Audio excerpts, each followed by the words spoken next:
ভারত থেকে অনেক দূরে মধ্যপ্রাচ্য মরু অঞ্চলে ভোর ও সন্ধ্যায় পাথর দিয়ে তৈরি করা দেবালয়গুলি থেকে ভেসে আসে শঙ্খধ্বনি বা উলুধ্বনি মতো মাঙ্গলিক কিছু শব্দ।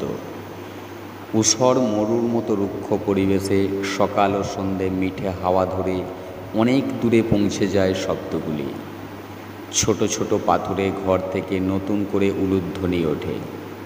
মধ্যপ্রাচ্যের প্রধান ধর্ম ইসলাম, কিন্তু এগুলো ইসলাম ধর্মে ঈশ্বর আরাধনার রীতি নয়। তাহলে এরা কারা? এরা হলেন ইয়েজিদি। অনেক ঐতিহাসিকের মতে এরা সুপ্রাচীন সুমেরীয় সভ্যতার উত্তরপুরুষ। এদের ক্যালেন্ডার 6500 বছর পুরনো। প্রায় 5000 বছর ধরে তারা মধ্যপ্রাচ্যে বাস করে আসছেন। প্রায় 73 বার তাদের গণহত্যার সম্মুখীন হতে হয়েছে। অটোমান মিলিশিয়া দিয়ে শুরু, ইসলামিক স্টেট দিয়ে শেষ। এর মাঝে গণহত্যা চালিয়েছে কুর্দ ও তুর্কিরা। ইয়েজিদিদের একটাই অপরাধ, তারা কাফের। তাদের নিজস্ব ধর্ম আছে, তারা পৌত্তলিক। তারা মেলেক টাউস নামে এক দৈব ময়ূরকে নিজেদের ঈশ্বর বলে মনে করেন। ঈশ্বর মানেন সূর্য, প্রকৃতি, বাতাস ও জলকেও।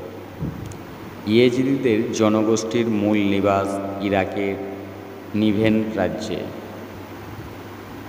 বর্তমান জনসংখ্যা কমতে কমতে দাঁড়িয়েছে 7 লক্ষে। অত্যাচারিত ইয়েজিদিরা এখন জন্মভূমি ছেড়ে ছড়িয়ে পড়েছে Syria, Armenia, Georgia, Albania, Russia, এমনকি সুইডেনেও। ইয়েজিদিদের জীবনযাত্রা, সংস্কৃতি ও ধর্মীয় রীতির সঙ্গে হিন্দুদের জীবনযাত্রা, সংস্কৃতি ও ধর্মীয় রীতির অবিশ্বাস্য মিল রয়েছে। তাদের মতে আজ থেকে প্রায় 5000 বছর আগে ইয়েজিদিরা ভারত থেকে আফগানিস্তান, ইরান হয়ে ইরাকে পৌঁছেছিল। ইয়েজিদিদের দেবতা মেলেক টাউস আসলে দক্ষিণ ভারতের দেবতা মুরুগন বা কার্তিক। এমনকি ইয়েজিদিদের পবিত্র ধর্মগ্রন্থ সংস্কৃত বংশোদ্ভূত আবেস্তা ভাষায় লেখা।